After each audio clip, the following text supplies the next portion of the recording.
Pernahkah kalian melihat petir? Kilatan cahayanya terang dan sangat cepat, disusul dengan suara gemuruhnya yang menggelegar. Kalian tahu nggak sih, kira-kira bagaimana terjadinya petir? Nah, mau tahu? Ayo kita cari tahu di video kita kali ini.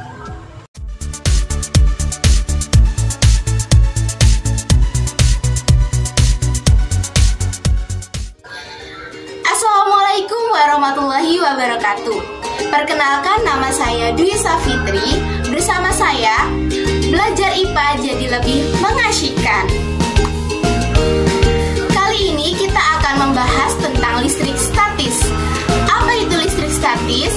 Listrik statis adalah suatu gejala yang ditimbulkan oleh perbedaan muatan yang dimiliki oleh benda.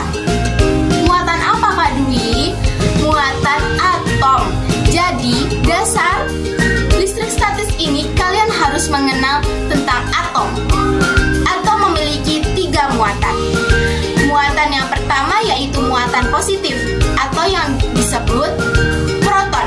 Yang kedua, muatan negatif atau yang disebut dengan elektron. Dan muatan yang terakhir adalah muatan netral atau yang disebut dengan neutron.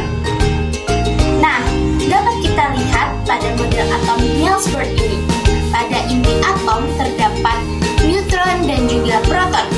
Dan di lapisan kulitnya terdapat elektron. Nah, dari perpindahan muatan-muatan inilah yang berpotensi menghasilkan listrik statis.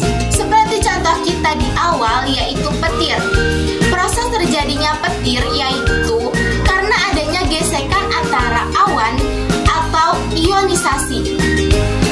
Permukaan awan yang memiliki elektron bebas kemudian bergesekan dengan awan lainnya sehingga akan terkumpul di daerah atau kawasan yang memiliki bidang potensial atau tegangan listrik. Kemudian bidang potensial inilah yang disambarkan ke permukaan bumi yang disebut oleh petir. Perlu dipahami, proses ionisasi ini bisa terjadi karena perubahan air yang berbentuk cair menjadi gas atau air yang berbentuk padat atau es berubah menjadi cair. Yang kedua, karena gesekan antara awan yang menimbulkan elektron atau ion listrik sehingga menimbulkan listrik. Nah, selanjutnya kita akan belajar mengenai interaksi benda yang bermuatan listrik. Ayo kita lihat video uji cobanya. Nah, kalian tahu nggak kalau hewan peliharaan kalian dapat menghasilkan listrik loh? Caranya gimana sih? Dalam praktikum membuat listrik statis ini, aku akan menggunakan hewan peliharaan aku sebagai medianya. Caranya, cukup kalian sediakan penggaris plastik, potongan kertas kecil, dan hewan peliharaan kalian pastinya. Caranya, gosokkan penggaris plastik kalian kepada hewan peliharaan kalian dengan searah.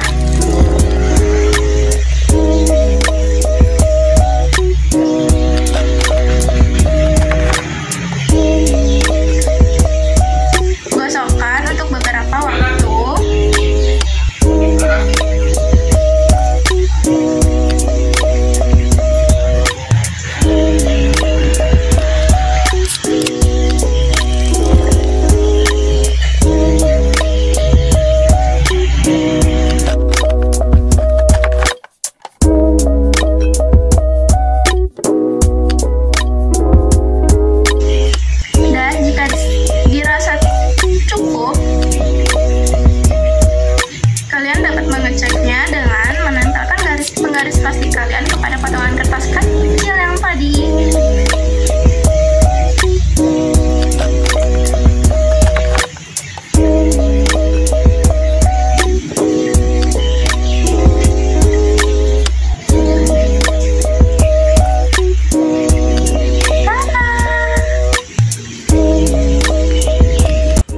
Penggaris plastik yang memiliki muatan negatif dan bulu kucing memiliki muatan positif. Jika penggaris plastik digesekkan pada bulu kucing, maka elektron pada bulu kucing akan berpindah ke penggaris plastik. Penggaris yang telah digesekkan pada bulu kucing menjadi bermuatan negatif. Kertas yang bermuatan netral atau positif, apabila bertemu dengan muatan negatif, maka kertas akan tertarik pada muatan negatif tersebut. Nah, selanjutnya kita akan belajar menguji hukum kolom. Bagaimana ya cara menguji hukum kolom? Yuk kita lihat video uji cobanya. Uji hukum kolom. Kalian dapat menyediakan botol air apapun itu, 2 buah sedotan, dan kertas tisu. Hal yang pertama yang harus dilakukan adalah menggosok kertas tisu kepada sedotan dengan searah.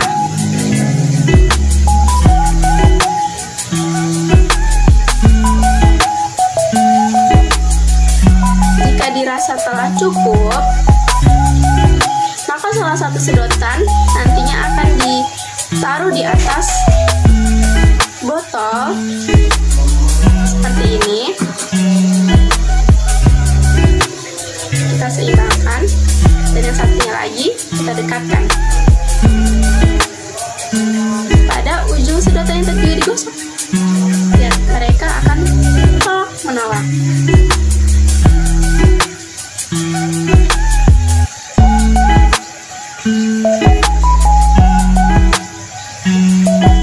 Lihat, jika sedotan yang satu lagi tidak digosokkan, yang tidak digosokkan dia akan nempel.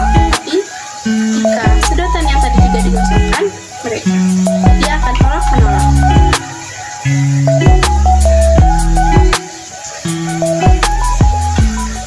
Menurut hukum kolom, 2 muatan yang didapatkan akan bekerja gaya tarik atau gaya tolak yang besarnya sebanding dengan perkalian kedua muatannya dan berbanding terbalik dengan kuadrat jaraknya. Pada sedotan yang telah diberi muatan, apabila didekatkan dengan muatan yang sejenis, maka akan saling tolak-menolak, dan sebaliknya jika didekatkan dengan muatan yang tidak sejenis, maka akan saling tarik-menarik. Nah, segitu dulu ya video dari saya.